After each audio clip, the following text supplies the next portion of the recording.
Então, pessoal, voltamos aqui da Clínica Bardini Bernini, onde nós estamos com a segunda parte sobre aparelhos ortodônticos com a doutora Simone Bardini Milani. E hoje nós estamos um dia muito especial aqui na clínica, também estamos recebendo uma paciente da doutora Stephanie Sirena, que está aqui conosco e vai conversar um pouquinho sobre o trabalho que ela foi colocado na sua boca, vamos dizer assim, né? E ela está muito feliz pelo jeito, né, Stephanie? Doutora, então hoje é a segunda parte sobre aparelhos ortodônticos, né? Nós estamos aqui com essa paraodontologia fixa, né? Gostaria que a senhora desenvolvesse um pouquinho mais esse tema, inclusive falando sobre o aparelho que a Stephanie está usando. Galvão, a Stephanie optou por um aparelho mais moderno, o chamado aparelho autoligado.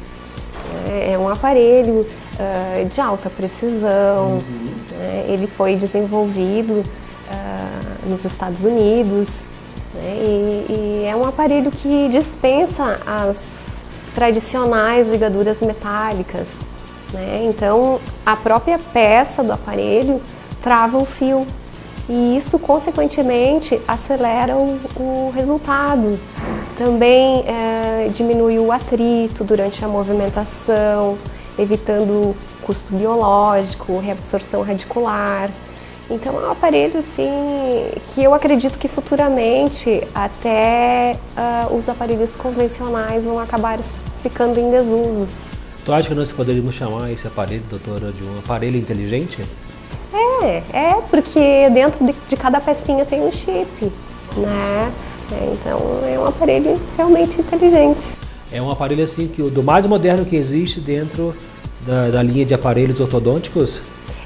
Na verdade esse aparelho já existe, embora não seja muito divulgado há mais de 70 anos. Só que naquela época ele não se tornou tão popular quanto merecia em função do alto custo. E também eles não tinham a tecnologia de hoje para confeccionar as peças, então as peças quebravam, eram mais frágeis. E só a partir agora da década de 80 que começou a aparecer, né, nos Estados Unidos e agora aqui no Brasil também. Olha que bacana, né? Vamos conversar um pouquinho com a Stephanie. A Stephanie tem 14 anos e está almejando uma carreira de modelo, né, Stephanie? Estou. Isso é muito bacana, né? E me diga uma coisa, o que te levou a escolher um aparelho de alta precisão como esse que você está utilizando? Então, eu optei por o autoligado estético, pois estou modelando e eu queria um resultado mais rápido. Mais rápido em função do que você quer mostrar o teu sorriso como um todo, sem o aparelho, em função da tua profissão que você quer seguir. Pois é, isso aí mesmo. Muito bacana, né? O que te acharam teus pais? Como é que eles estão achando essa questão do teu aparelho? Você está fazendo essa manutenção? Esse aparelho tem uma manutenção? É uma auto-manutenção, doutora? E ela não precisa vir no consultório? Como é que faz? Nos primeiros meses o paciente precisa vir até a montagem do aparelho. Após alguns períodos, a possibilidade de ficar sem vir fazer as manutenções até 120 dias. Porque o aparelho fica sempre ativo na arcada dentária. Então também é uma boa opção para pessoas que não dispõem de muito tempo para vir ao dentista, né? Eu tenho pacientes de Curitiba, São Paulo, né, que optaram por esse aparelho justamente por causa que dispensa, né, consultas mensais, como acontece com os aparelhos convencionais. Então é mais uma vantagem. Certo. E também além do tempo, né, doutora? O menor tempo, a metade do tempo praticamente, que ela vai ficar com o aparelho, né? E quando você desfila, né, com as marcas que você da passarela, você tem que sorrir sempre, mostrar a roupa e mostrar a tua graça. E as pessoas, o que acha disso? O que você acha disso também? Alguém comenta contigo, ela tá de aparelho? Não, porque ele é transparente, né? Sim. Então ele não aparece, então não me incomoda em nada, nem dá pra perceber. Não, quase não. Olha que bacana, né? Então parabéns. Doutora, me fale mais um pouquinho sobre esse aparelho, porque me parece que é uma coisa assim, eu pessoalmente não conhecia e aposto que a maioria dos nossos telespectadores também não conhecem. Eu gostaria que a senhora falasse, é indicado para que esse tipo de situações, ela já falou que as pessoas que não têm muito tempo de vir no consultório, né? Mas parece que é uma revolução dentro dessa questão da ortodontia. Esse tipo de aparelho ele é indicado para praticamente todos os casos, mas é claro que o cirurgião dentista precisa avaliar, né, cada caso criteriosamente. Ele é um aparelho que causa uma expansão, então dependendo a má oclusão é até contraindicado, né? Em função de causar essa expansão, a parte positiva é que evita extrações dentárias, né? Tem casos que, utilizando aparelhos convencionais, precisaria extrair pré-molares. Com esse aparelho, acaba dispensando, né, esse procedimento traumático para o paciente, de ter que fazer extrações, né? E Stephanie, há quanto tempo você já está usando o aparelho? Fazem mais ou menos uns 4 meses. 4 meses. E nesse pouco tempo você já sentiu alguma diferença? Sim, bastante. Desde o primeiro mês eu senti diferença na minha boca. E que tipo de diferença? No teu sorriso está mais bonito? O que é? Sim. Teus dentes estão mais arrumados? Sim, estão bem mais arrumados, diferentes. Sim. Galvão, até mesmo para o leigo, que não é ortodontista, já consegue ver resultados nos primeiros meses. É um aparelho rápido, né? Porque as forças elas ficam ativas ao longo dos dias, enquanto que os aparelhos convencionais, em função daquela ligadura elástica, acaba degradando em função da alimentação, dos líquidos, e aí as forças vão sendo cessadas gradativamente. Certo, muito interessante. E tu causou, ou sentiu alguma dor com o aparelho, Stephanie? Não, nenhuma dor. Nos primeiros dias, claro que eu senti uma coisa estranha na boca, né? Uma coisa diferente, normal. Mas nossa, agora eu já estou acostumada. Por que esse aparelho reduz o tempo de tratamento exatamente? Eu gostaria que a senhora enfatizasse essa questão. Porque a tecnologia da peça foi desenvolvida para travar o fio, né? Dispensando os elastiques, né? Então o fio ele é colocado dentro do slot da peça e aí a peça mesmo consegue fechá-lo, tornando ativo durante os dias. Então por isso que ele consegue ser mais eficaz que os aparelhos convencionais. Então, doutora, eu gostaria que a senhora falasse um pouco melhor sobre esse aparelho, porque me parece que é um aparelho que traz um conforto muito melhor para quem usa, né? Ele dá uma rapidez no tratamento, né? Gostaria que a senhora mostrasse, inclusive, na boca da nossa paciente, que é da Stephanie, o aparelho em si. Nesse tipo de aparelho, nós não temos as ligaduras elásticas, né? A pecinha possui um dispositivo de abertura e fechamento no próprio dispositivo. Então, puxando um pouquinho na parte inferior da peça é possível deslocar o fio.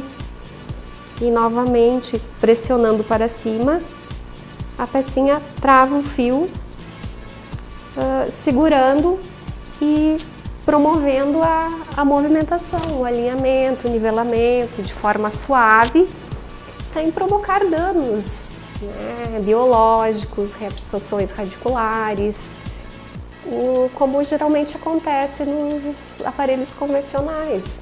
Doutora Simone, esse tipo de aparelho autoligado, ele pode ser utilizado em qualquer tipo de diagnóstico que a senhora faça em relação ao tratamento? Normalmente é possível usá-lo em praticamente todos os casos, né? É um aparelho que projeta bastante as arcadas, é um aparelho que tem movimentações intensas, então evita também extrações dentárias. Muitas vezes em aparelhos convencionais há necessidade de extrações, então optando pelo aparelho autoligado acaba dispensando esse trauma de cirurgias, né? Eu acho muito interessante. Eu quero lhe parabenizar pelo trabalho que a senhora realiza aqui no seu consultório, porque é algo realmente bastante especializado, né? Exige todo um estudo, né? Um aprimoramento da sua profissão Isso é muito bacana. Muito obrigado, doutora Simone Bardini Milani. Nós agradecemos a ter nos recebido mais uma vez aqui no seu consultório. Afinal de contas, esse trabalho que você realiza é um trabalho muito importante, é um trabalho que exige uma pesquisa, um aprimoramento profissional, e nós gostamos muito de ver esse tipo de trabalho, porque na verdade Caxias do Sul tem profissionais fantásticos na área da odontologia. E nós voltaremos, pessoal, daqui a pouco com o Dr. Arielson Milani, cirurgião plástico.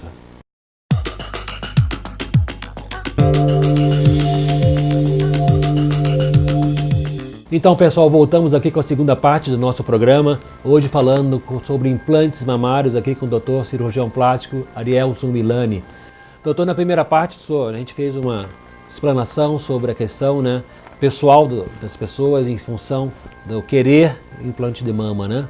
O senhor fez uma divagação sobre várias questões naturais ao ser humano, né? A gente agora vai falar um pouco sobre a parte técnica, a parte realmente do seu trabalho que o senhor realiza na cirurgia plástica. Como é feita a cirurgia de implante de mama, doutor?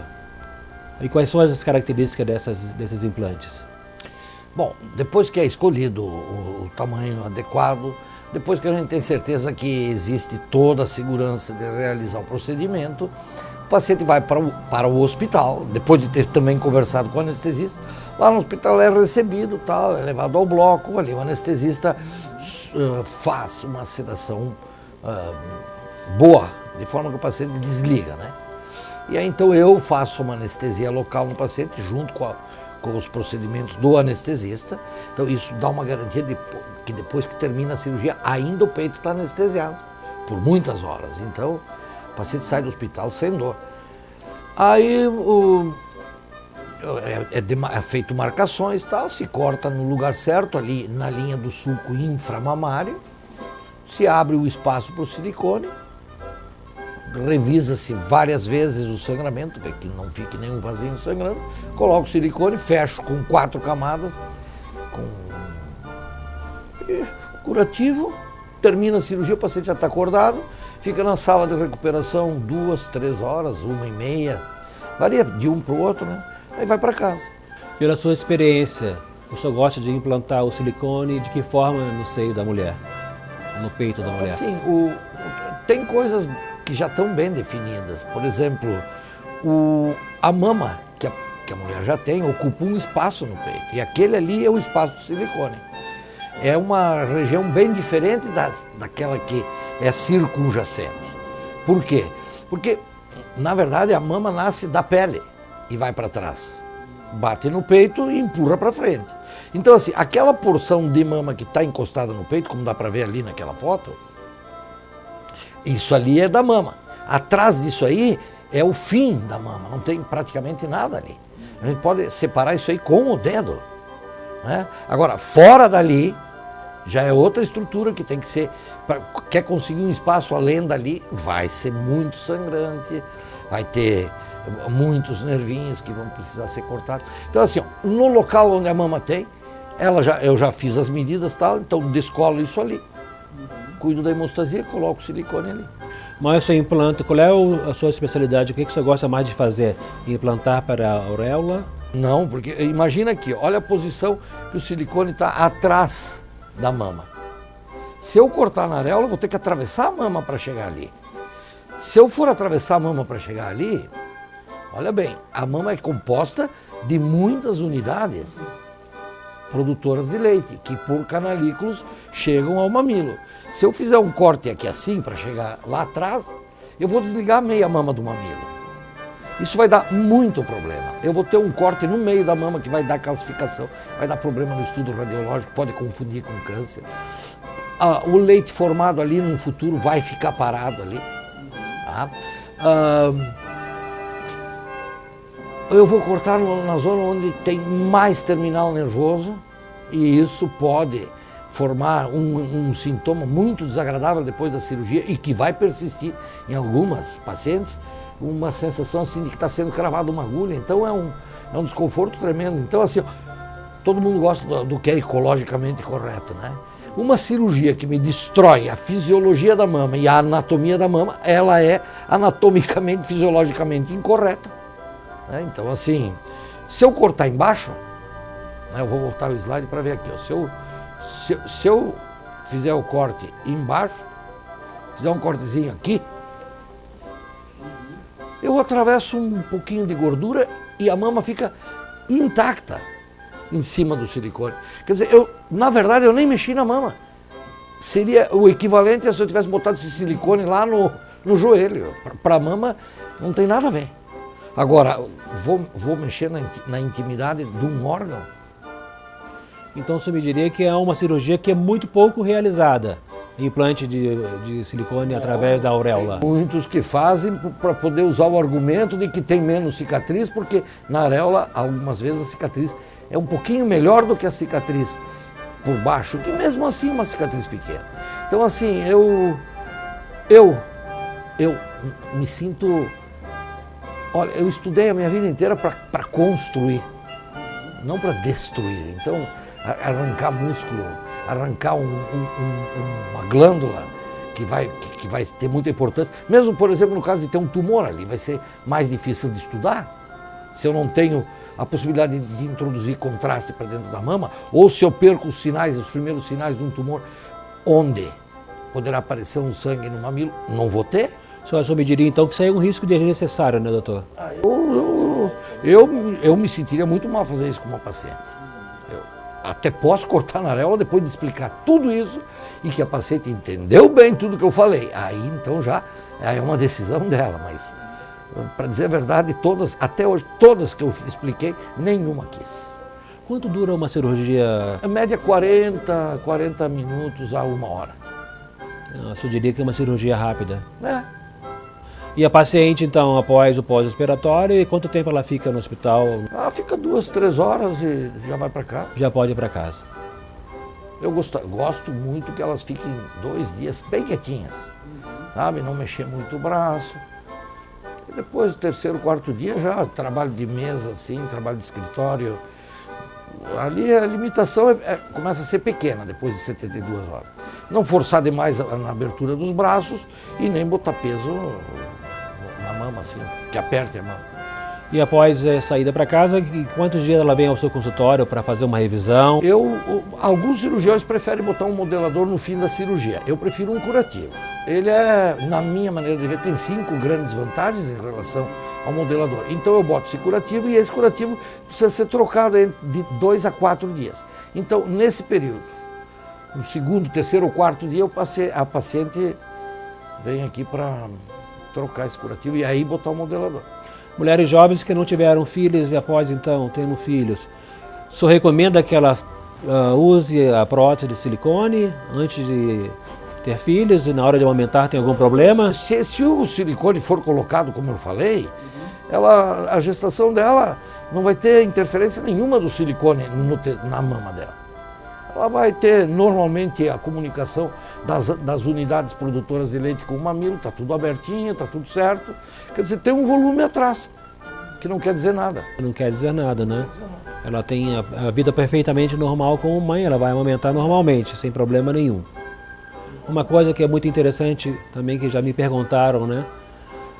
Doutor, quanto tempo um implante desse dura no corpo humano, no corpo da mulher? Olha, é muito difícil a gente ter uma resposta com precisão, porque eu não posso pegar 2.000 pessoas, colocar 2.000 pares de silicone e ficar cuidando delas 50 anos, depois pegar outros tantos e ficar mais 50 anos cuidando. Então, a gente não tem uma informação exata sobre isso aí, mas assim, muitas vezes a paciente troca porque quer maior, outras vêm trocar porque já estão com um silicone há mais ou menos uns 10 anos. Então assim, todos os silicones que eu retirei, que estavam na paciente com menos de 15, 18 anos, sai muito normal de dentro da paciente. Quer dizer, dá para deduzir que ele ainda não está provocando problema, né? E qual é o perigo de um silicone desse causar algum problema, doutor? Quando ele fica muito velho, né, começa a vazar silicone de dentro, porque ele é silicone no invólucro e no conteúdo. Mas o conteúdo é um pouquinho diferente, ele tem mais facilidade de andar no corpo. Então quando começa a vazar, o organismo reage e calcifica toda a cápsula, ou começa a calcificar a cápsula. A própria calcificação às vezes pode machucar, pode provocar inflamação, né? Então assim, depois de eu diria entre 20 anos, 18 anos, troca.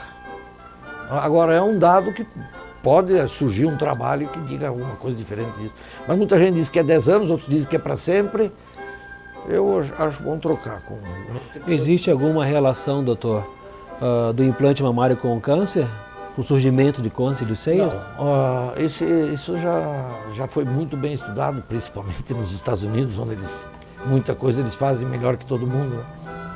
Então, assim, até pelo contrário, na última edição que eu tenho, de 2014, de um livro que é praticamente um texto, como se fosse a Bíblia da cirurgia plástica, eles citam assim, que a presença do silicone facilita a detecção de um tumor numa fase mais precoce. Porque o silicone, projetando a mama para frente, projeta também um possível nódulo que ali esteja. Então, a mulher que tem o costume de fazer o autoexame, ela vai descobrir um tumor começando antes, se ela tiver o silicone, do que sem. Então, teria até um lado positivo, benéfico a presença do silicone. Depois, outros trabalhos que eu li também, onde provocavam câncer no dorso de animais de laboratório, tipo rato e porquinho da Índia e tal, e colocava silicone embaixo. Primeiro colocava o silicone no dorso do bichinho, depois provocava tumores. Os que tinham o silicone tinha incidência menor de um tumor que continuava crescendo. Ou seja, parece que o silicone não dá nenhuma chance para o tumor. Nem quando as pacientes, ou quando as mulheres que têm implante têm que fazer algum tipo de exame de laboratorial, existe algum problema em relação a isso? Também não. Não, o exame de raio-x pode fazer. Eventualmente requer uma manobra um pouquinho diferente, mas dá para ser bem estudada a mama que tem silicone. Agora, sempre eu digo, o silicone que foi colocado por baixo. Porque o silicone que foi colocado pela areola pode provocar, deixar um rastro ali de cicatriz que acaba se transformando em calcificação. E isso pode, às vezes, confundir um radiologista. Aí ele diz assim, não sei se isso é cicatricial ou tumoral. E qual é a repercussão disso? De repente tem que operar a pessoa para ver que não era. Ou deixa de operar uma que era e ela vai evoluir com aquela doença. Então, não tem por que botar pela areola. Sinceramente, Doutor, a questão do silicone, né? O silicone aumenta o volume, mas não muda a forma do seio, né? Na verdade, se o seio é caído e tu botar um silicone grande, ele mais cedo ou mais tarde, questão de meses, vai cair de novo. Então assim, porque a pele se forma a pele. Então assim, quando a mama está caída e quer botar um silicone, eu explico bem, porque a ideia é que o silicone vai fazer assim, não, ele vai fazer assim. Ele não vai fazer assim. Ele não vai levantar, ele vai projetar para frente. Então, se está caído, vai ficar caído, só que fica mais volumoso para frente. Então, assim, quando não tem pele nenhuma sobrando, estas podem esperar os melhores resultados. Quando tem pele sobrando e a pessoa realmente não gosta de cicatriz, então vale a pena só botar o silicone. E as pessoas que não se importam com a cicatriz, então é melhor tirar a pele que está sobrando para dar uma forma mais bonita. Só que essa associação de tirar a pele e botar silicone grande também não é boa, porque ele vai cair. Então, tem que ver cada caso. Né? Tá, doutor, nós estamos chegando ao final do nosso programa. Nós gostaríamos que o senhor desse uma mensagem para os telespectadores que estão assistindo. Recentemente terminou o mês de outubro rosa. Quer dizer, muito se salva quando a pessoa identifica problemas quando eles ainda são pequenos. Então eu acho que deve cuidar muito da sua mama, fazer os exames que são orientados para fazer, o autoexame, e na eventualidade de a pessoa ter a vontade de aumentar a sua mama, que procure um profissional, que faça toda a pergunta que quiser fazer. Na minha maneira de ver, não tem nenhuma pergunta boba, a pessoa tem o direito de ter a dúvida e tem o direito de ter essa dúvida esclarecida. E dar mais um passo na realização de alguma coisa que contribua com a sua felicidade. Exatamente. Muito obrigado, doutor. Muito obrigado, telespectadores, pela audiência ao nosso programa Medicina Moderna. Nós voltaremos na próxima sexta-feira, às 20h30, aqui no seu canal 14 TV Caxias. Até lá, amigos.